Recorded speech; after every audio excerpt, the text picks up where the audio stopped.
Bojo yo ngono tak wae. Ana wong kepengin bojone salihah, riman, ra bantah. Cuman kecewa. Kowe iku sapa? Wong mbok cukupi wae jek bantah men ra mbok. Sokoke ditarget bojo iku penting wedok nak salat madhep mulon. Wis kok. Iku mesti gak gampang kecewa. Lho kula kiai bojo kula yo ning. Aku nargetno bojo pokoke urip, salat, seneng. Berarti rasa bayangno teko lunga disambut terus digodhogno banyu getah mbok disiramno wis. Cuman kecewa, apa? Cuman kecewa.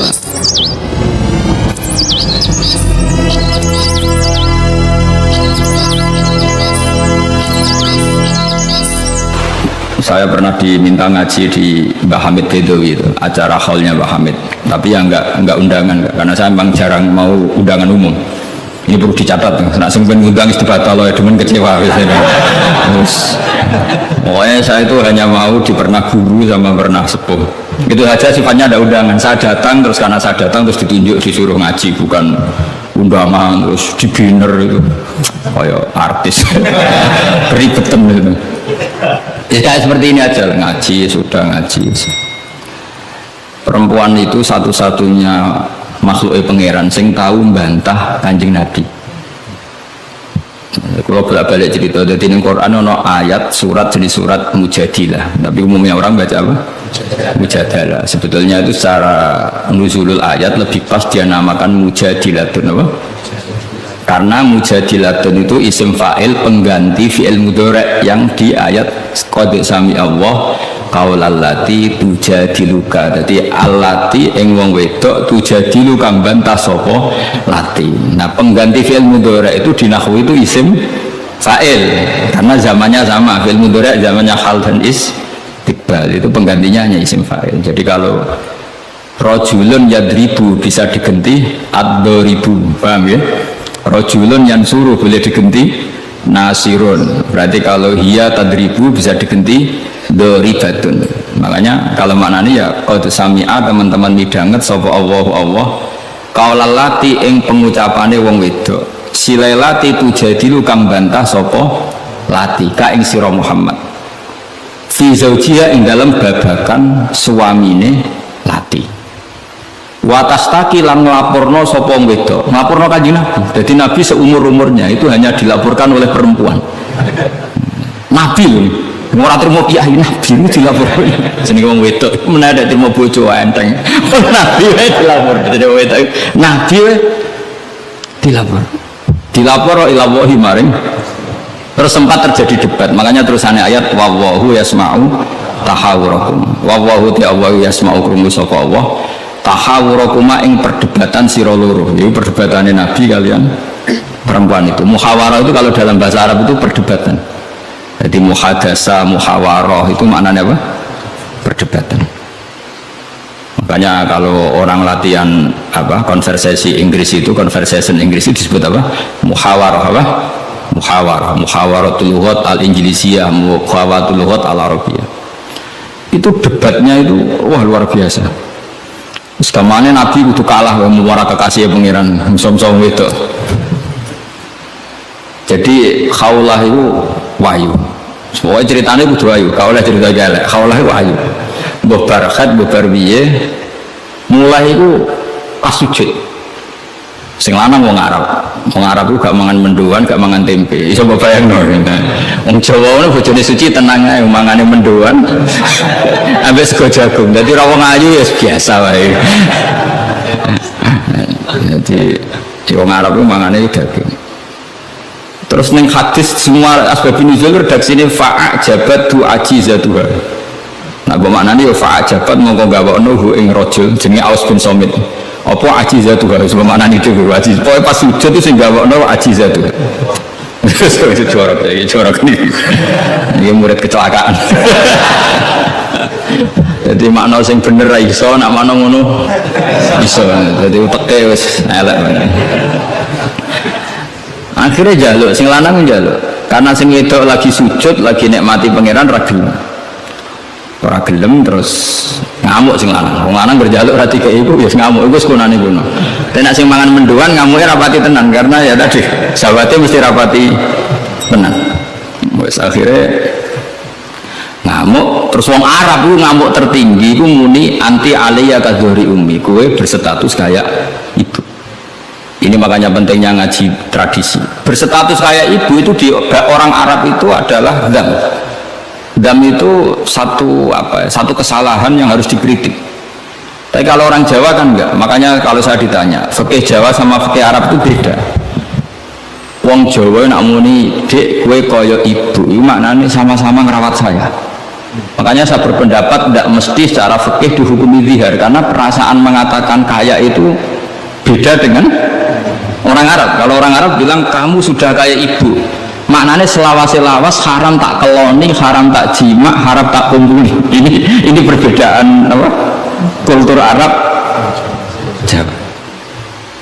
Maka fikih itu kalau yang sifatnya sosial atau kultural itu memang nggak bisa sama. Itu kan ibarat begini.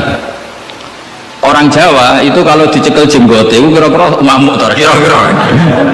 Tapi kalau orang Arab itu kehormatan. Saya jajal jenggote kang ali cekel.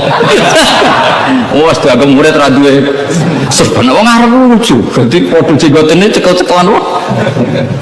Kebayang enggak corong Jawa? Wong Arab nak seneng wong wis sirahe dicekel cek diwambung bobonan. Nanti kalau delok ora mentolo. Lha kula nate kalian Mbah Mun teng Medina. Karena Mbah Mun orang alim alama dan beliau muammar sepuh, ada orang Arab seneng kalian ya. Yo dicekel-cekel diwambung iki. Sing Jawa gak siap. Gue enak ya sewate. Coba kalau cek terus nih. Iya dicekel. Seorang wae Pak orang Arab. Sadate ngono. Cara wong Jawa kan repot. Cara wong Arab itu penghur. Sehingga saking mangkelnya si lelaki tadi bilang anti aliyya kadhuri ummi, kamu sudah berposisi kayak ibu. Fi hurmatil jima wa fi hurmatil mulamasa wa fi hurmati kada wa kada. Sama-sama haram dikum. Setelah itu ketun deh. Waduh, bojo ayune ngene kok. Tak zihar itu sama dengan tolak bain. Sing wedok ya getun, sing lanang ya getun. Jika cerita lapor dengan Kanjeng Nabi, sing lanang kok sing lapor. Kata Rasulullah, nah ini menunjukkan betapa perhatiannya Allah pada ketentuan hukum. Kata Rasulullah, hingga detik ini belum ada wahyu, maka ketentuan dihar sama dengan ketentuan yang ada di zaman jahiliyah, yaitu biman zilatib tolak, berstatus kayak apa? Tolak. Ya sudah, jenis wong lanang kan nurut. Ngulang, kata Rasulullah, zihar itu kayak tolak. Ya sudah, kita nggak boleh kumpul. Nerima, sing lanang nerima. Sing wedok gak terima, enggak. Aku dhewe sing matur Nabi. Warani kan teman. Warani. Ya Rasulullah, apa betul engkau menghukumi zihar kayak tolak? Ya, sampai sekarang begitu. Belum ada ketentuan dari Allah. Wah, ini tidak bisa. Tidak bisa, itu hukum yang nggak benar, tidak bisa. Kenapa dari Nabi? Ngomongnya jorok, jadi wong wedok mulai dhisik jorok. Nabi, jenengan roh bojo kula. Ya ngerti ya Nabi, ya ngerti. Akala syababi wa afna umri wa nasartu lahu batni. Terus ayat hatta idza akala syababi terus ngomong terus. Enak wae sakniki dihukumi tolak. Kula riyen wahyu kinyis-kinyis, sakniki wis rapati ayu. Mergo wis tuwa. Anak kula kathah. Cara hukum tolak zaman kula ayu ora masalah dipegat, kula golek bojo jek gampang, tapi aku saiki wis tuwa. Meskipun dhisik ayu, tapi meskipun dhisik ayu. Jenengan ngertos wong lanang. Anak kula nak dirumat bojo kula mesti terlantar, mesti katut babon. Jeneng lanang duda iku mesti katut babon. Nak tarumat kula anak kula kelaparan, wong kula rondo wedok. Jadi gak bener hukum tolak. Dikaji malih. Nabi lho dikono niku Nabi ya tapi hukumnya sementara ngono. Aku iku nabi yang ngenteni wahyu. Wis pokoke ngono. Pokoke ampun putusno tolak riyen. Tak tinggal mulai sakniki. Pikir-pikir ya mulai. Jenenge wong wedok. Sekondang tenan kok. Mulane ning sorane ora ana surat rijal, ana surat apa? Jadi juara. Mulai. Tapi itu justru ngetokno nak Rasulullah itu nabi. Jadi barang sing kowe ra seneng itu kadang jadi dalailul ijaz, dalil mukjizati Quran, dalil kenabiane Kanjeng Muhammad sallallahu alaihi wasallam. Itu enggak ada yang dengar debatnya Nabi dan Khawlah, namanya Khawlah, perempuan ini namanya siapa? Khawlah. Aisyah itu di kamar itu tidak pati dengar. Kok mau alamat-alamat ana wedok nglabrak Kanjeng Nabi ngono tok kenangan Aisyah sapa wani nglabrak. Terus bakas sopo terus nggak pati detail. Sayyidah Aisyah itu dengar nggak pati detail. Singkat cerita, pas perempuan itu terang. Ini tak ijazah yang itu sing judes. Nah us judes menisan dadi wali, pasti didengar Allah. Mulai nang kamar itu terus sholat. Kan mau suci bakasan. Tapi ini sholat tenan, mau gue sholat bersuci ini sholat tenan. Sholat tenan. Allahu Akbar. Gusti, niki wonten hukum yang sangat merugikan saya. Tolong jenengan sebagai Tuhan, Nabi ini jenengan kandani hukum itu. Hukum itu kan merubah. Piye? Pangeran.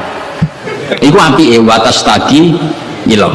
Lah perempuan saiki nak judes mbek sing lanang gak barokah. Mergo kondo mboke kondo dulure. Lah iki sing ra bener.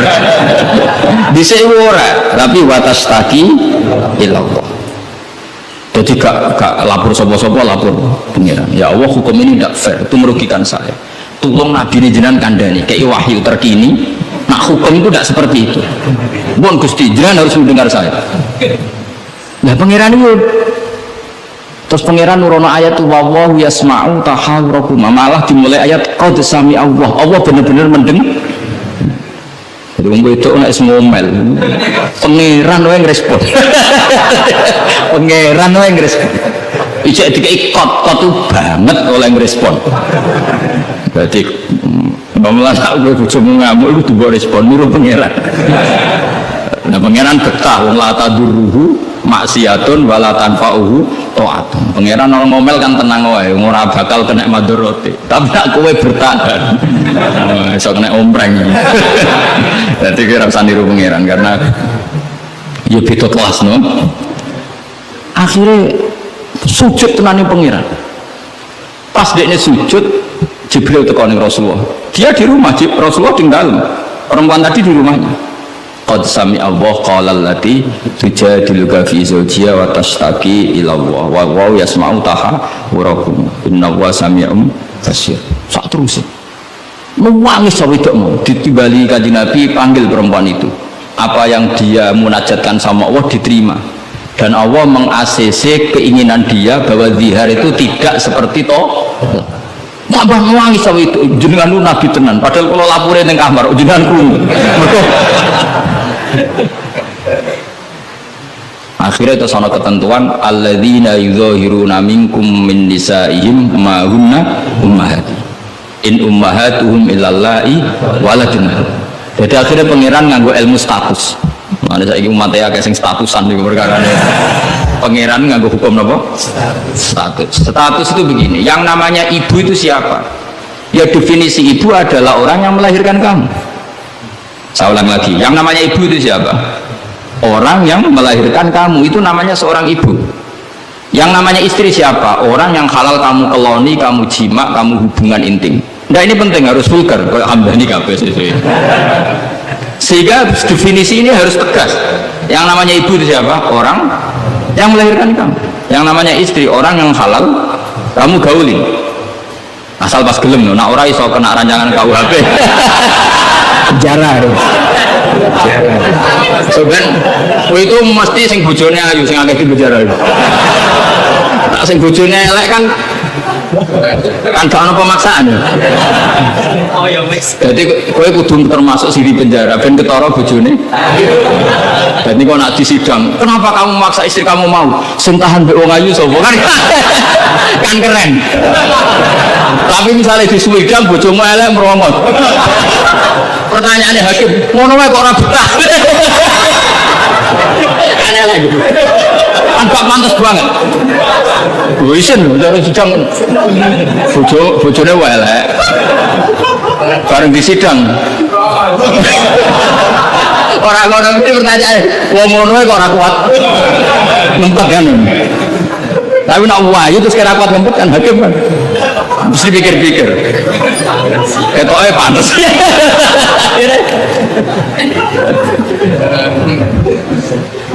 Tapi tak ulang lagi ya, ini fikih ya. Yang namanya apa? Ibu itu in ummahatuhum illallahi waladuna. Mulane kan ngaji Quran sing tahqiq. Yang namanya ibu ya orang yang melahirkan kamu. Yang namanya istri adalah orang yang boleh kamu hubungan intim. Sehingga status ibu tidak bisa diistrikan, status istri tidak bisa diibukan. Maka karena ini penstatusan yang salah, saya ulang lagi, ini penstatusan yang salah, maka nggak perlu punya efek. Efeknya hanya dari segi sanksi kafaroh, bukan merubah status hukum. Ini hati-hati, awas kena salah, ini rokok kena sekali. Sebab itu Allah lagi ngendikan wa innahum la yaquluna munkaram minal qauli wa zura, menstatuskan istri sebagai ibu itu omongan sing ngelantur sing ora bener. Wong istri kok distatuskan sebagai ibu, itu tidak bisa. Yang namanya ibu ya orang yang melahirkan, yang namanya istri orang boleh dijauh hubungan intim. Ini kan nggak nyambung. Enggak darani misalnya Hamdani semuanya ini Gus Baik itu muridku, yang stres ngomong ini karena menstatuskan sesuatu yang nggak bener. Paham ya?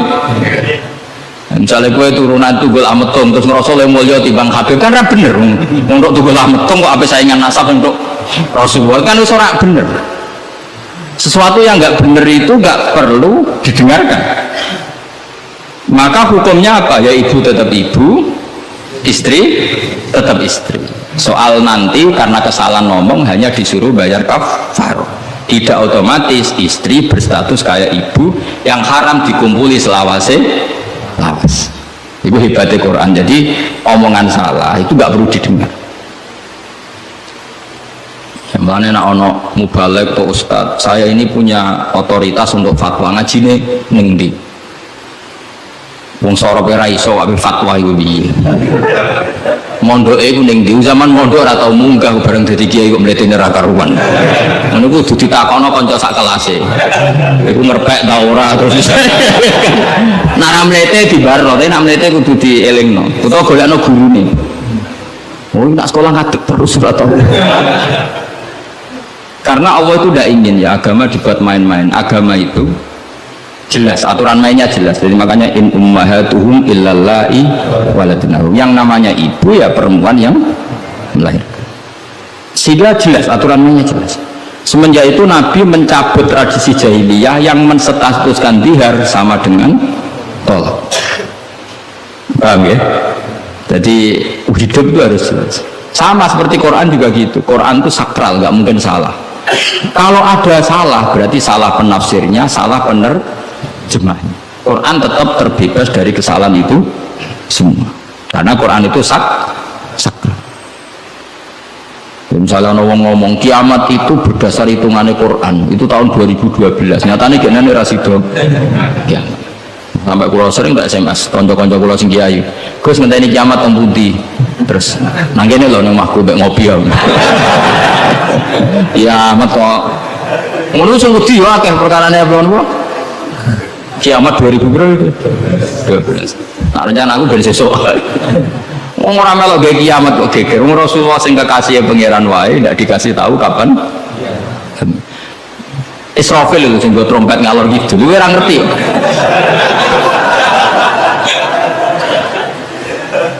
Padahal dia kepengen nang kiamat ben tugasnya selesai. Iku era. Nah, artinya begini. Barokahnya para mufassir, para peneliti Quran, itu nggak mungkin tafsir yang diutarakan ulama itu nggak detail, itu nggak mungkin. Karena ya ini perbandingannya.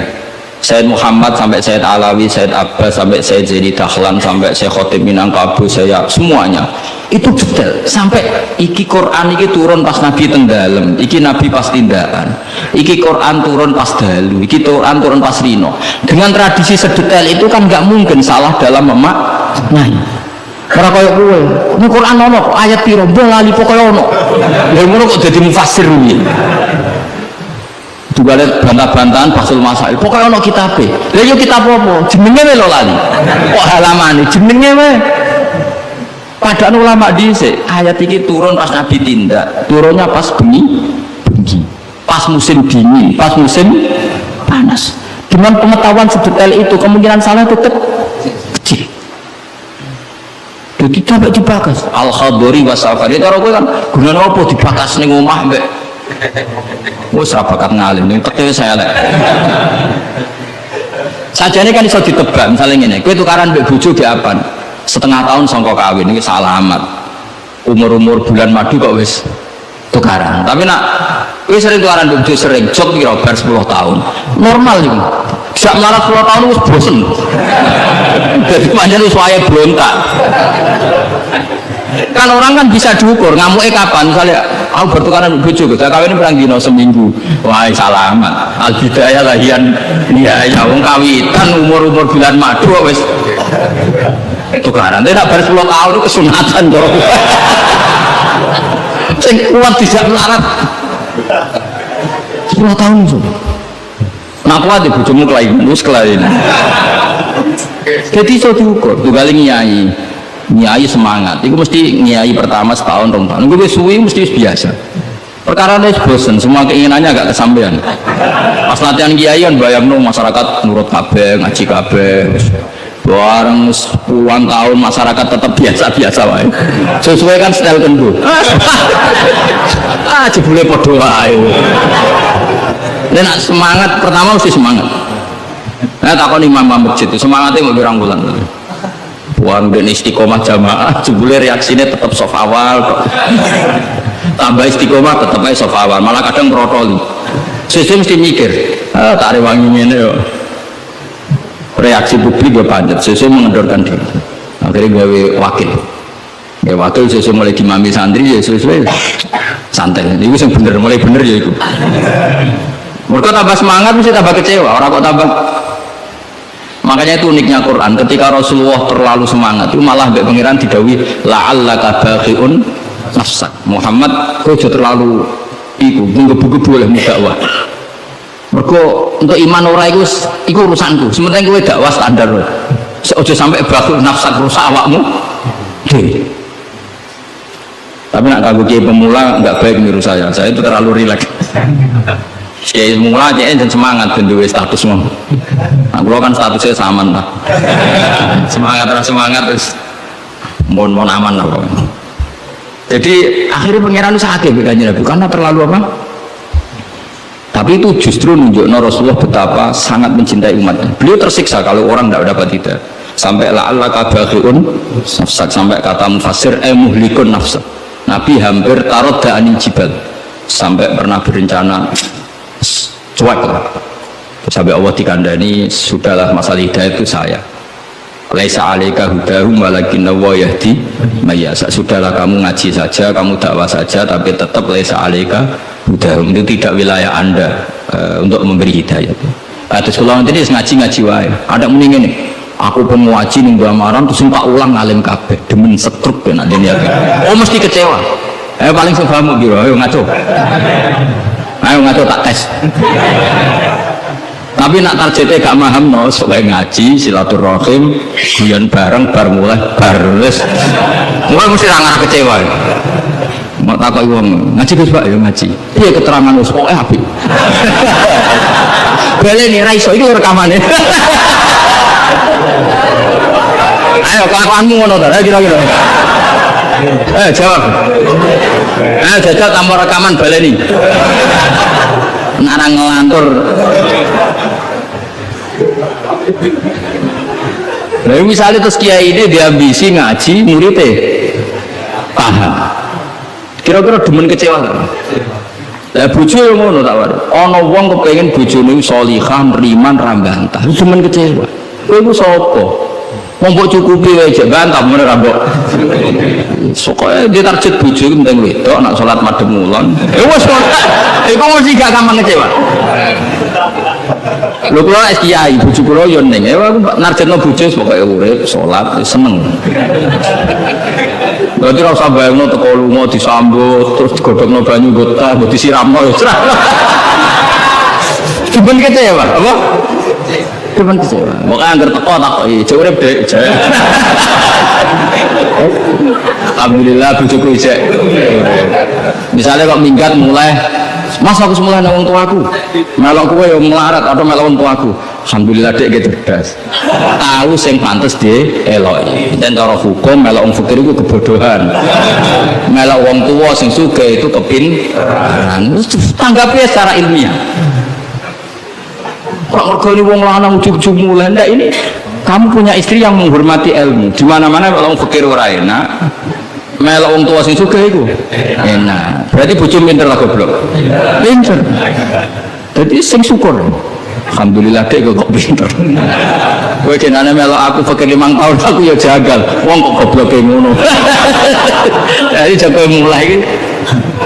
Lah misalnya kayak dirafak. Wis tak rafakno Mas, aku pegat mesti ngene. Ya ngomong ngono. Nak pancen kowe entuk sing luwih apik timbang aku. Yes piye meneh. Tapi itu kan barang sing ora mesti. Sing karuan mesti iku ya aku iki wis bojomu. Terangno. Mengejar barang ora mesti iku bahaya. Terangno. Tapi nak bojo jawab ngene, fakirmu wis mesti. Sugihmu ke depan ora mesti. Nah aduh al yakin la yuzalu bisa. Baru saya malah ngaji usul fikih.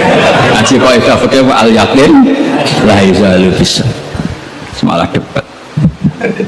Tapi intinya gini ya, dari mengerti seperti ini, kemungkinan para mufassir salah dalam mengartikan Quran itu kecil. Karena hadori Nabi di dalam untuk wahyu itu roh niten. Mulanya Aisyah radhiyallahu anha itu ngerti banget Nabi nanti wahyu. Kenapa tahu? Ketika ayat Baro'ah terbebasnya beliau dari tuduhan apa? Zina dengan Sufyan ya, Sufyan al-Mu'attal. Itu Nabi itu fiyaumin syatin di hari yang sangat dingin, musim dingin.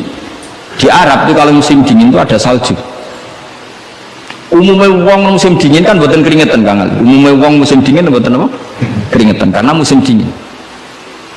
Iku Nabi kalau saking untuk wahyu, saking paniknya, saking beratnya wahyu itu wa innahu la yatafassadu araqan, kenangane Sayyidah Aisyah. Beliau itu bercucuran keringat padahal fi yaumin syatin di hari yang sangat dingin. Sehingga Aisyah itu kaget, wah berarti Nabi untuk wahyu. Ternyata wahyu itu adalah pembebasan Sayyidah Aisyah dari segala tuduhan zina. Kayak apa ulama itu? Sayyidah Aisyah meriwayatkan itu, ini ayat turun di musim dingin dan Nabi sampai keringetan begini. Jadi detail peristiwanya tentang hadisul ifki. Rawinya seorang Sayyidah Aisyah di rumah Abu Bakar, ditunggoni ibunya Umi Ruman. Itu detail. Kesalahan itu kecil sekali. Bayangkan kalau tafsir itu diomongkan orang sing pokoknya ono ayat piro doraro. Bareng roh wis terjemahan. Sing nerjemah dhewe ra wong alim. Sing umate akeh wong bodho kabeh anut. Terus otoritasnya itu di mana coba? Bayangkan ulama dulu wis alim, diuji oleh orang alim, dia murid alim, dikontrol oleh orang alim. Imam Bukhari itu diakui orang alim setelah diuji 100 ulama ahli hadis. Lagi lolos. Saya ini orang bodoh kabeh ngaji, iku niate ngaji mau golek barokah, ora golek paham. Mergo wis ngerti nek ora bakal paham. Dadi akhirnya ya realistis saya. Takoki kenapa ngaji untuk barokah? Semangkone kok nguri ora paham. Mau kenangane ngaji ini rame, wis ngono tok. Bakas apa mbah kok guri rapati krungu. Padahal ngomong Arab lah ya padha ae rapati paham. Dadi mengane nek rapati paham kok guru ben alasan ora paham. Tapi ngaji ilmu sama ulama dulu tuh paham ora iso, mau dites. Imam Syafi'i ngaji Imam Malik itu dites. Maca muwatta sik disinauni sik lagi ngaji Imam Malik. Terus dites. Sufyan Ats-Tsauri nate ngetes Imam Syafi'i ngene. Cara kowe mesti gagal. Tes-tesane ngene. Ada Sufyan Ats-Tsauri, ada Sufyan bin Uyainah. Ini ulama-ulama seniornya Imam Syafi'i. Ya Syafi'i nanya lo ya jangkar karena lebih senior. Ma maknal hadis la tuharrikut tayra atau atiron la tuharriku at-tayra min wakanatiha. Sebagian riwayat min makinnatiha. Manuk itu aja mbok obahno sangka kurungane. Ya, manuk itu jangan gerakkan. Jadi sangkar burung itu jangan kamu gerakkan saat ada burungnya. Tapi posisi pintu terbuka. Karena Imam Syafi'i itu orang alim. Dites, oh maknanya begini. Orang Arab itu kalau mau pergi itu tayamun maupun tasya'um. Jadi kalau burung di obano kurungannya kok terbang ke kanan, maka perginya mubarak baik.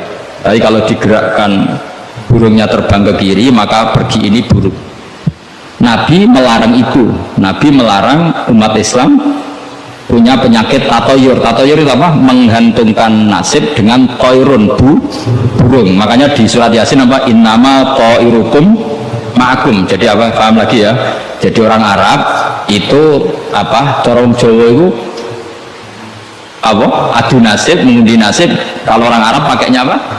Burung. Nah, orang Jawa kan cecek. Misalnya cecek jeblok. Wah, alamat elek ra sedo lunga. Padahal semesti kan ceceke hati-hati, semesti kan. Tapi wong Jawa tampile kan cecek jeblok, itu berarti celaka ya. Sing celaka ceceke ta wong Singapura lunga. Tapi orang Jawa ora ya. Belum ana cecek jeblok gak situ dari alamat apes. Padahal cecek tiba semesti kan siji gak hati-hati. Nomor loro soalnya dene latihan jumping. Ini latihan uji uji nyali. Nah itu Imam Syafi'i itu paham betul. Adatul Arab itu kalau mau pergi itu menggerakkan sangkar burung yang ada burungnya, kemudian kalau terbang kanan alamat baik, kalau kiri alamat buruk. Lah Rasulullah itu melarang itu, makanya terus ngendikan la tuharrikut tayra min makinnatiha. Akhirnya terus kata Sufyan bin Uyainah, ya Abu Abdillah qad ana laka an tuftiya, kamu sekarang berhak fatwa karena sudah alim. Terus sing ditakoki kowe, aja geman ya manuk mbok obah-obahno. Kurang pegawaian terus pundi. Karena uteke wis ora sambung. Ya cung jogeman manuk ning kurungan mbok obah-obahno. Mesti jawab sampean, kurang pegawaian tapi kok manuk apa? Tapi Imam Syafi'i tahu betul maknanya adalah apa? Rasulullah tidak ingin orang menggantungkan nasib dengan pergerakan tubuh. Dan itu adatnya orang Arab dulu-dulu. Makanya no inna tatoyarna. Jadi tatoyur itu maknanya apa? Menggantungkan nasib dengan melihat arah terbangnya apa? Burung. Mulanya dianani toir. Toir itu dari kata toirun, apa? Burung yang terbang. Kontrol terus nanya. Jadi kalau sampean tanya kenapa ini dipelajari hadori, safari, laili, nahari, saifi, sitai dengan otoritas seperti itu, maka kemungkinan ulama salah itu kecil karena ya. Jadi misalnya gini, Rasulullah itu suka dahar daging. Ya sudah, kita tafsirkan hanya ada momen di mana Rasulullah itu suka dahar daging. Rasulullah itu sering lapar, ya maksudnya ada momen yang Nabi itu milih lapar. Rasulullah itu suka dahar, ya ada momen yang Nabi itu suka dahar. Tanpa itu nanti makna hadis itu kacau semua. Apa? Kacau semua. Karena makna hadis itu otoritasnya itu terserah kita. Maksudnya terserah kita gimana? Misalnya begini, awas rumah, awas sekali salah setengah kafir. Maksudnya kafir swasta, bukan kafir tenang. Nah coba misalnya begini, enggak ini saya bedai. Terus akan ngalilah, alhamdulillah. Ittaqu waha, kena makna nih, coba, enggak jawab saja. Ittaqu wa diyasira kabeh. Takutlah sama Allah. Dengan cara apa coba? Wah, aku mbak Allah wedi terus kabeh melayu menghindari Allah. Tapi lafaz yang sama dipakai ittaqun nisa, takutlah sama perempuan, sama istri. Iya, wis takut ora usah dikongkon wis takut. Ada lagi misalnya nyuwun sewu ittaqul hayyah, kamu takutlah ular. Ittaqul faqr, takutlah sama kefikiran. Sama-sama kalimatnya takut, tapi tetap proporsional sesuai makna yang terkait. Ittaqullaha bitaat, takwalah Allah dengan melakukan taat.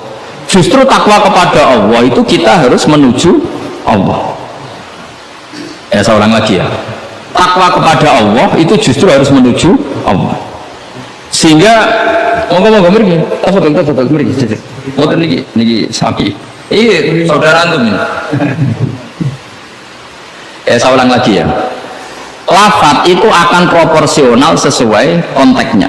Dan ini para pendengar harus tahu. Misalnya saya ulang lagi ya. Ittaqullaha, takutlah kepada Allah. Apa artinya kita menghindari Allah? Kalau kamu takut ular, takut perempuan cantik, kena fitnahnya harus menghindar. Kalau takut Allah, kalau menghindar kan malah salah. Makanya di Quran ada ayat gimana? Wa dhannu alla malja'a minallahi illa ilaih. Ada 3 sahabat yang melakukan kesalahan, yaitu takhalluf adil jihad. Beliau terlambat mengikuti perang Tabuk. Singkat cerita dineng Kanjeng Nabi sampai 50 hari. Semua sahabat diperintahkan Nabi jangan omongi dia, hujrat dineng. Sehingga ketika dineng itu mereka sudah selesai hidupnya. Ini disebut wa alas salasatil ladzina khulifu hatta idza daqat alaihimul ardu bima rahubat wa dhannu, seterusnya itu sampai wa dhannu alla malja'a minallah illa ilaihi. Ketika dineng Nabi, dineng sahabat, wah entek udah bareng ngerasa entek uripe, terus beliau iktikaf di masjid, bahkan menyancangkan diri, mengikatkan diri di tiang masjid, dan dia berjanji semua hartanya diamalkan, semua hidupnya diibadahkan, dan dia mengira sudahlah saya tidak bisa lari dari Allah kecuali menuju Allah itu sendiri. Jadi unik kan, takut Allah itu artinya apa? Justru harus mendekat. Kamu takut kiai, semua kiai kita hormati, kita hormat sama Mbak Arwani, Mbah Mun, hormat sama Mbah Hasyim Asy'ari. Tapi hormat kita, takut kita malah kalau ada kiai ngaji kita mendekat. Kalau takut ular kubra harus lari. Nah, sama-sama kalimatnya takut. Nah, bayangkan kalau makna di Quran seperti ini tidak oleh ahlinya, betapa salahnya. Sama-sama kalimatnya takut. Tetapi dengan banyak pengetahuan yang musalsalila Rasulullah SAW, kita tahu proporsi ittaqun nisa kayak apa, ittaqullah kayak apa, ittaqul hayah kayak apa. Cinta juga gitu, cinta kepada Allah kayak apa, cinta kepada Rasul kayak apa, cinta kepada perempuan kayak apa, cinta pada teman kayak apa. Semuanya redaksinya juga hub, mahabbah. Tapi orang akan proporsional. Makanya ulama itu kalau ngendikan lafaz yang sama itu ditafsiri beda-beda. Misalnya gini yang paling terkenal, nak kira atau krungu ya kebangetan. Innallaha wa malaikatahu yusholluna 'alan nabi. Wassalat minallah ar-rahmah wa minal malaikah istighfar wa minal adami tadarruun wa du'aun. Coba, Allah itu kan di atas Rasulullah Muhammad. Apapun hebatnya kanjeng Nabi kan di bawah Allah. Berarti Allah di atas kanjeng Nabi. Maka ketika ada ayat gini, innallaha saat temennya Allah Ta'ala yusolli misalnya, maca sholawat sopo Allah, masa maca ni sholawat Allah mending ini Allahumma sholli ala Muhammad, loh Allah dulu kemudian Allahumma terus piye kan gitu, paham ya? Tentu redaksi ini Allah ya usolli ala Muhammad, saya menambahkan rahmat kepada, ya langsung jadi usolli ala Muhammad azidu alaihi rahmatan, saya menambahkan dia tak kasih rahmat. Wa minal malaikat istighfarun, ketika seorang malaikat disebut membaca sholawat kepada Nabi, artinya malaikat memohon kepada Allah supaya menambahkan sholawat atau istighfar. Nah kita ini kan wong sombong, kita semua ini nak wong sombong, nak dongakno kanjeng Nabi, wong kowe dhewe nasib ora jelas kok dongakno wong sing jelas. Yo demen diguri malaikat. Ya Allah, tolong ya Rasulullah itu jenengan sakit ini, nak orang bahaya kafir gitu coba. Maka ketika kita baca sholawat kepada Nabi itu bentuk tadarruk kita, bentuk DPDP kita. Ya Allah, jasanya Nabi yang begitu banyak, saya tidak mungkin membalasnya. Sehingga urusan balas membalas budinya saya pasrahkan jenengan. Sehingga sholawat dari kita itu pengganti doa jazallahu anna Muhammadan bima huwa ahlu. Balaslah ya Allah Rasulullah Muhammad dengan status yang beliau miliki. Karena kita ini utang jasa tapi tidak berkutik mau balas pakai apa. Sehingga sama-sama sholat, minallah maknanya pemberian, dari malaikat maknanya istighfar, dari kita maknanya tadarruk, semuanya katanya sholat. Jadi makna itu pasti ada proporsinya. Ada apa? Proporsi. Dan itu lama tahu. Sehingga kemungkinan salah itu kecil karena dari awal dianalisis tadi ada ayat hadoriyah, safariyah, lailiyah, nahariyah, sehingga detail. Nah, barokahnya ngaji ini kamu kemungkinan mufasir ulama dulu salah itu kecil sekali karena tadi terhitung. Bahkan per kalimat itu terhitung. Sampai ada guyonan ulama, kalau kamu ingin tes doktor tafsir, itu ada satu kata, sak kalimat, orang sak kalam, sak kalimat yang diturunkan Quran. Itu ketika ada ayat wa kulu washrabu hatta yatabayyana lakumul khaytul abyadu minal khaytil aswad, dhisik waqaf. Minal aswad itu waqaf. Jika sahabat itu kalau bulan Ramadan, kalau malam-malam dulu kan tidak ada listrik, itu di pintunya Kang Ali, di pintunya itu dikasih benang hitam sama benang daerah. Jadi agar jima bojone didelok. Orang ketok aja oleh berarti kan gitu. Oh, orang ketok aja oleh. Mangan ya gitu, mangan tangan mangan nginceng neh. Oh, orang ketok berarti. Karena ukuran menjadi nggak boleh makan minum apa? Sehingga benang hitam terbedakan dari benang putih dalam pandangan mata. Ya begitu terus. Ketika Rasulullah dilapuri itu, dilapuri wong salah paham mau do masang apa? Benar. Menurut santri sing nakal benangi cilik benang ketok-ketok. Nah, benangnya gede kan gampang ketok. Akhirnya Jibril teko. Wah ngono maksudnya umatmu salah paham. Iki aja ana sak kata suruh tak turun nominal fajr. Jadi minal fajr itu satu-satunya contoh ning Quran sing turun mau sak kalimat kok. Jadi Jibril kok langit medun ning bumi, iku mau nggawa minal fajr.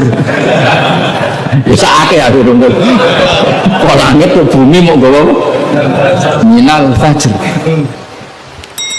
Jibril mau turun minal fajr. Satu-satunya contoh Quran turun besanu sak kata, sak kalimat, ora kok apa? Sak kalam ra musnad atau musnad. Saya teruskan malah ya. Jadi kemungkinan para ulama salah itu kecil karena tadi sanatnya musalsal ila Rasulullah Shallallahu Alaihi Wasallam. Sampai ketika ayat itu dibaca Nabi saat di rumah Sayyidah Aisyah, temanya adalah pembebasan Aisyah dari tuduhan apa? Zina. Terus peristiwanya sama siapa, tuduhannya siapa, yang menuduh siapa, itu detail sekali. Yang menuduh adalah orang-orang munafik. Terus Sayyidah Aisyah tersiksa karena omongannya si A, si B. Ini detail sekali. Nah, barokahnya detail itu kemungkinan salah itu kecil. Andai kan itu tidak detail, maka orang akan menafsirkan ayat dengan makna am, dengan lafaz am, dan itu bahaya. Misalnya lafaz am gini, innal insana lafi khusr, semua manusia pasti getun. Mosok Rasulullah masuk lafaz innal insana, masa para nabi, para wali masuk innal. Tapi kalau kamu tahu bahasa Arab kan alil ahdi, al itu untuk makna takrif, orang tertentu yang kelakuannya tertentu itu lafi khusri, sehingga proporsional apa makanya ketika ada ayat misalnya gini, wa anni faddaltukum alal alamin, Bani Israel didawi pangeran, saya memuliakan kamu di atas seluruh penduduk dunia. Semua mufassir mengatakan karena umatnya Rasulullah adalah umat terbaik, kuntum khaira ummatin. Tapi kenapa Bani Israel dikhitobi wa anni faddaltukum? Oh begini, ala alami zamanihim apa? Ala alami zamanihim. Bani Israel adalah penduduk terbaik di eranya atau di masanya. Kenapa begitu? Karena ada al. Apa? Ada seperti begini ya. Mbak Arwani itu yang terbaik di eranya. Tentu beliau kan nggak akan merasa lebih baik ketimbang Mbak Munawir karena gurunya. Mbak Mun terbaik di eranya tentu dibanding kita. Kalau dibanding Mbak Zubair, sama Said Abdul Al-Haddad terbaik. Tapi kan nggak mungkin beliau kerso dibandingkan sama Fakih Muqaddam, sama Habib Ahmad bin Isa Al-Muhajir. Semua ini orang-orang terbaik tentu kita tafsiri di eranya karena mesti beliau punya senior. Paham jelas ya? Sama lah. Ketika wa anni faddaltukum alal alamin, Bani Israel difitopi gitu, alami zamanihim, bahwa Bani Israel lebih utama hanya dibanding apa? Orang di eranya. Tidak mungkin mengalahkan umat Rasulullah Shallallahu Alaihi Wasallam karena umatnya Nabi kena status kuntum khaira ummatin. Ya jelas ya. Jadi, nah, siapa yang tahu proporsional ini? Lagi-lagi ulama. Jadi ini penting, ulama ini penting. Sama ketika Rasulullah itu nyuwun sewu ya mau berteman orang-orang kafir, itu ulama yang tahu bertemannya apa. Karena Rasulullah tidak punya hadun nafsi, bertemannya adalah tatmi anil Islam, supaya menyenangkan mereka masuk Islam. Tolaban li imanihim wa toma'an li imanihim. Nak sing akrab sampean, paling untuk servis. Gak butuh Islami, butuh duit. Kan nanti terserah. Sama-sama dohir itu mau berteman, tapi kan beda orang soleh sama ndak. Aku bolak-balik nyontono gampang kasus itu. Ana wong soleh ngekeki dhuwit rondo ayu. Wis pikirane nulung. Enak wong dolim ngekeki dhuwit mesti pesen apa ora tau. Jadi sama perilakunya sama-sama memberi. Tapi orang soleh sama orang fasik selalu beda. Makanya Allah nak ngendikan itu sederhana dan ini sangat sederhana tapi sangat dalam. Qul hal yastawil ladzina ya'lamuna wal ladzina la ya'lamun. Afaman kana mu'minan kaman kana fasiqo. Sama. Ya coba kiai sama orang fasik ya ramah ya lomo. Enak menawa gelem dadi apik. Antar wong fasik ya sayang ya lomo ben kena dadi anak buah ben gelem ngedaro narkoba. Lomane padha pemberiannya sama. Sing kiai memberi ben orang ini jadi baik, sing bandar narkoba memberi ben gelem dadi anak buah. Memberinya sama. Perhatiannya yang beda apa? Niatnya, karena tidak akan sama. Afamangka mu'minan kamangkana fasiko. Lah saya ingin Quran itu dibaca seperti ini sehingga kualitas maknanya terjaga. Karena bawa kaya kue terus diterjemah, apakah orang mukmin sama dengan orang fasik? Jawab tidak. Itu bangunnya apa ujian masuk madrasah aliyah loh. Bocah orang karu-karuan paham itu. Jadi sing detail ya, ngaji Quran sing detail. Jadi afamangka mu'minan kamangkana fasik. Makanya Rasulullah nanti ngendikan, dan hadis ini saya pegang betul, jangan geman salah paham sama orang soleh yang alim, karena motifnya pasti kebenar meskipun dohirnya salah. Terus Nabi ceritakan habrun min ahbari Bani Israel, dulu itu ada orang alim dari Bani Israel, itu orang soleh sekali, alim sekali, tapi ketika beliau sedekah itu dikasihkan sama maling. Fatahat dasan nas, orang geger, orang alim sedekah mbek maling, kemarin tangali santri radigai malah maling. Kontroversi belum selesai, hari kedua dikano lonte, dikano wong nakal. Geger meneh. Ini orang alim malah ngamal lonte. Geger belum selesai, hari ketiga dikano wong sugih. Jadi 3 hari itu keliru terus. Tapi beliau orang alim, orang ini dipuji Nabi. Kata beliau begini, wong nganti dadi lonte, wak kepen golek duit. Jadi wingi tak kei nduk kowe dadi lonte golek duit iki tak kei tapi ora usah dadi lonte. Fala Allah antas taifa, saya memberi itu supaya dia enggak jadi nakal. Beda enggak ambek wong fasik sing ngekei duit. Ayo beda ta ora? Terus yo pesan deh. Terus copet itu dikasih, ditanya, kenapa kamu ngasih copet? Lah ya copet nganti nyopet golek duit, cung serausan nyopet ya dino iki tak kei. Biasanya sedina untuk piro cung misalnya? Ya 500.000 ya sekali 500.000 rasa nyopet. Artinya apa? Sama-sama bentuknya itu ngasih, tapi motivasinya B. Sing paling sini terakhir, wong sugih dikai. Wong sugih bingung, "Wah, ya iku sugih kok kei duit." Lah nganti kowe medhit, iku ora saking senenge duit tak tambahi. Akhirnya sen sugih. Makanya masyhur itu. Jadi artinya gini loh, wong alim ora iso dipadakno wong. Makanya ketika Rasulullah SAW berteman dengan Nasara Najron, sampai Nasara Najron sowan ke Nabi konsultasi tentang agama, terus bagian riwayat Nabi menghormati mereka. Itu beda dengan kita. Kita seperti itu nggak boleh niru-niru amat karena konteksnya beda. Kekuatan kita, iman kita dengan Nabi itu beda. Tapi tetap ini menjadi hukum, siapapun boleh menganalisis sesuai pahamnya masing-masing, tapi tetap beda. Seorang lagi tetap beda, karena tadi misalnya ada orang alim soleh terus senengannya mulang rodo-rodo ayu, ya kita harus husnudon. Paling banter sangka bodoh jadi pinter, sangka nakal jadi solihah, sangka kedonyan jadi eling akhirat. Ya motif utamanya seperti itu. Senajan kok akhirnya kecoba hambari itu sama diwayo, ya tetap halal kan diwayo. Tapi kan motivasi utamanya itu bahwa para janda ini harus lebih baik. Makanya nenggone dibak nih manakib, nenggone dibak berjanji wayamsi ma'al armalati, di antara sifatnya Nabi itu mau mengajarkan beberapa janda karena mereka kasihan. Tapi nak simulang sampeyan, simulang Hamdani, sing khusnudan itu sopo? Khusnudan kebodohan. Karena terus eling dene sing ayu iki, sing elek iki. Jadi orang penting iku paham ta ora, itu penting dene apal apa? Itu kan ngeri betul. Maka ini penting saya utarakan. Jadi Allah nak ngendikan itu sebenarnya sederhana, tapi maknanya jauh. Afamangka mu'minan kamangkana fasiko. Saya itu merasakan, saya kemarin 7 hari di Korea, Itu 2006 banyak santri Korea ngaji saya yang pas perainan. Kenapa saya yang diundang? Sebenarnya saya itu nggak diundang.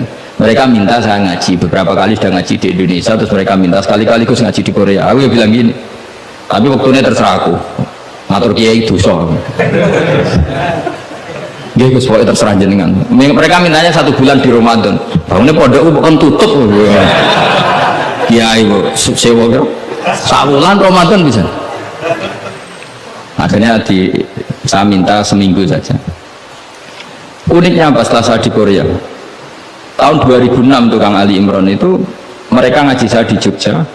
Delalah saya pas nerangkan ayat ya ayyuhalladzina amanu alaikum anfusakum la yadurrukum man dhalla idza tadaitum. Wahai orang-orang beriman, jaga diri kamu secara baik-baik. Setelah kamu menjaga kebaikan kamu, setelah kamu menjaga iman kamu, setelah kamu menjaga konsisten istiqomah kamu, la yadurrukum man dhalla idza tadaitum. Orang sekeliling kamu sesat nggak masalah. Kamu hidup di Jakarta nggak masalah, di Hong Kong nggak masalah, di Thailand nggak masalah. Sementing kesalahan kamu terjaga. Itu mereka terinspirasi. Itu satu-satunya ayat Gus yang menjadi kita nyaman hidup di Korea. Ustadz-ustadz di sana merasa nyaman. Nggak apa-apa kita dikepung orang ateis, dikepung orang macam-macam. La yadurrukum man dhalla idza tadaitum.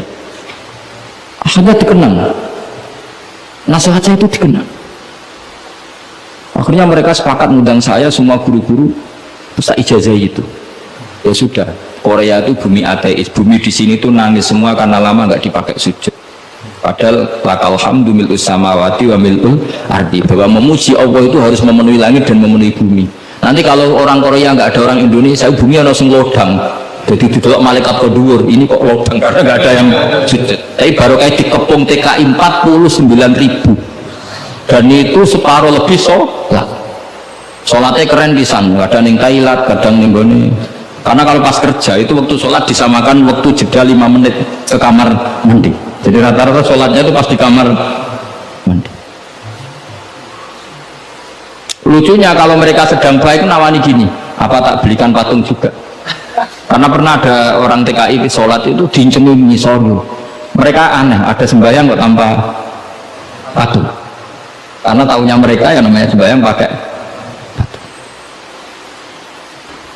Jadi betapa mereka nggak kenal sekali sama Islam. Dan itu pertama kenal barokahnya orang-orang Indonesia 49.000. Nah sekarang bikin masjid, doa apa, terus ada yang ngontrak masjid. Jadi masjid itu unik. Kadang lantai 1 gereja, lantai 2 bar, lantai 3 masjid. Jadi saya pernah ngaji itu mau ke masjid melewati gereja dulu. Jadi masjid gambarnya salib. Karena yang di bawah itu gereja. Lewat situ. Lantai 2 bar. Baru lantai 3 masjid. Kadang balikannya masjid dulu bar. Jadi ya uji iman betul.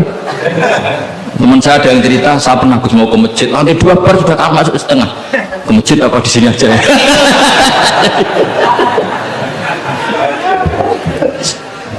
Tapi ya tadi, makanya kita semua syukur betul umatnya Rasulullah Shallallahu Alaihi Wasallam itu dikawal Quran ila yaumil qiyamah. Jadi yang dikawal Quran bukan orang Kudus saja, bukan orang yang daerahnya mayoritas Muslim saja, termasuk orang yang di Korea, di Uni Soviet juga dijaga Quran. La yadurrukum man dhalla idza tadaitum. Saya punya dokumennya ya, orang-orang Rusia Kang Ali ketika Uni Soviet itu mengkooptasi 100 tahun. Itu orang-orang Islam turunan Uzbek, turunan Syria, turunan Arab itu kalau ngajarkan tauhid itu di basement, di bawah tanah, karena mereka dipaksa menjadi komunis. Tapi Allah itu maha kuat, Allah wal qawi, Allah itu zat yang kuat, gak terkalahkan. Mereka selalu ngajar anak-anaknya di bawah tanah untuk ngajarkan tauhid, dan doa mereka didengar Allah. Akhirnya Uni Soviet hancur menjadi negara persemakmuran. Tapi sekali menjadi negara persemakmuran langsung menjadi negara Islam, yaitu Ceknya Uzbek, Tajikistan. Laukanu khina kufrihim tidak belajar Islam maka tidak bisa mendirikan negara Islam. Tapi karena mereka ketika dikooptasi Uni Soviet tetap belajar Islam, sehingga pertama merdeka langsung negara Islam. Andai kan mereka sudah meninggalkan Islam secara pelajaran maka tidak bisa mendirikan negara Islam.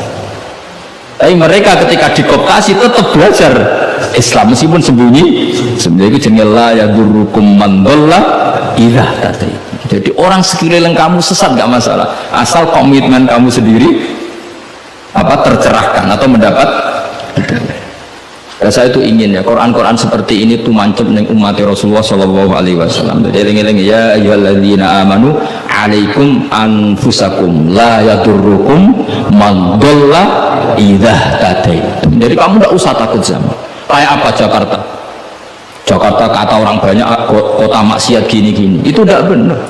Banyak orang-orang alim, siapa yang nggak ngerti Habib Mundir di era modern, sampai Majelis Rasulullah besarnya juga di Jakarta. Siapa yang nggak ngerti keluarga Kuitang? Orang-orang alim yang non habaib juga banyak. Dulu ada Mbak Syafi'i, sekarang ada Pak Sukron Makmun, Pak Nur Iskandar. Banyak teman-temannya bapak yang alim di Jakarta. Santri saya yang Jakarta ya banyak, muhibin saya Jakarta ya banyak. Karena ketika orang itu baik, itu la yadurrukum man dhalla idza tadaitum. Uni Soviet kayak apa dikjayanya? Ketika mereka hancur, malah mereka akhirnya yang hancur dan berdiri negara-negara persemakmuran dengan asas nama Islam.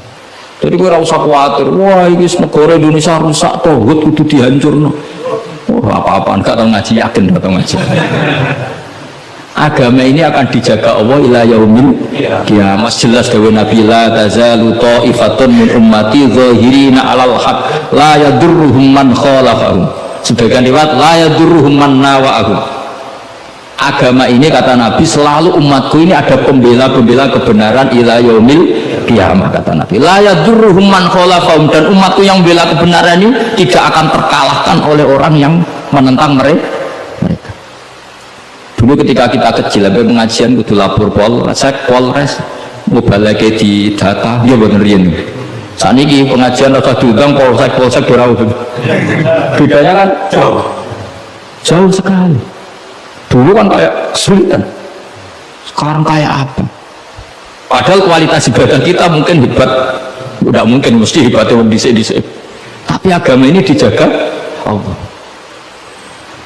Nak cara kiai-kiai sing tasawuf dhisik digawa Imam Ghazali, Syekh Abdul Qadir Jilani. Iku agama mlaku. Berhubung agama diurusi pangeran, saiki digawa mudin yo mlaku. Mergo sing ngurusi pangeran. Cara sing ngurusi manusa agama iku wis tutup. Mergo sing gawa trimo mudin.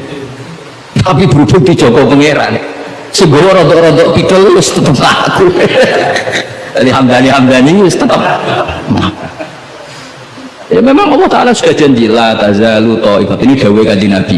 Dawai kanjeng Nabi tentu semakna dengan wahyu. Karena apa? Wa ma yantiqu 'anil hawa in huwa illa wahyu yuha. Jadi dawai Nabi la tazalu ta'ifatun min ummati zahirina 'alal haq la yadurruhum man khalafahum. Jadi umatku akan selalu ada yang membela kebenaran dan tidak akan terkalahkan oleh yang menentang. Tapi syaratnya tadi lah ya, syaratnya seperti di Quran tadi, idah tadi itu. Kalau di Kudus bar bisa rame, tapi nyatanya pengajiannya Ki Saroni ya bisa rame. Artinya kebenaran itu nggak pernah kalah. Coba saya sekarang hitung saja, konser dangdut sama sholatnya Habib Syekh, pendatangnya banyak mana coba? Tetap menang Habib Syekh. Sekarang orang yang di bar sama ngaji Jumat pagi banyak mana? Banyak banget. Artinya kebenaran itu selalu menang. Dari pote kadang sih kebenaran itu hitung-hitungan. Pak Rewang ini untuk obol, itu mulai masalah. Kalau yang bawa saja sudah ada ikhlas itu mulai. Asal yang bawa ikhlas, insya Allah tetap menang. Belum tahu paham ya, orang saya tersinggung ya biasa orang saya. Jadi artinya Allah menunjukkan kebenaran kan sesuatu yang nggak menarik itu sebenarnya. Kok menarik gitu dong? Kiai ini wis lanang, jenggoten, briwoen, anak dulu artis kan karuan, sing disawang ngayu. Jadi misalnya Khadruwan, Hamdani, Ali, sedelok ngaji gini gurih delok Hamdani itu untuk apa ya? Tapi yang menarik coba Vatikan, saya punya temen itu pernah main di Vatikan, itu kan menarik, ada gondola, orang Eropa itu cantik-cantik, cekatoan cekak, wajar lah kalau menarik, tapi masih kalah dengan Ka'bah. Ka'bah itu kotak, pinggirnya wong blewok cobaan, tapi mukjizat. Iku wong ya wedan tenan marang Ka'bah. Edan seneng banget, orang edan basa Jawa, basa Arab. Orang Jawa nak ngarani seneng banget itu basa. Coba. Justru itu kita mukjizate Ka'bah. Ya, ya kalau orang ke Vatikan kan menarik, wajar kan, ada wong ayu, sungainya indah. Marang Ka'bah terus kotak ireng pisan. Semua wong Arab-Arab. wotok-wotok kadang dituakoi wah sudah tapi wong Ka'bah iku keramat daya tariknya ya luar umpama nuruti teori sosial Ka'bah itu menarik enggak coba teman-teman justru itu keramatnya kiai yang ngono suatu nak mulang rai nak wadang mulang saking semua sidang itu tapi sengaja yo ono canom jaga penampilan jaga image berhubung niatnya merapati ikhlas enggak lah wong ora seneng jaga wong minta itu jadi macam agama itu mesti iso jaga agama mbok ikhlas tok mun ngandel kula karena wa ma umiru illa liya'budullaha mukhlishina lahu jadi agama ini hanya bisa dijaga oleh apa ikhlas dilatih karena ikhlas itu aku dilatihan buat kok tapi sebentar itu cuma latihan gue suwe jadi kemungkinan gue sukses jadi mungkin Al-Fatihah.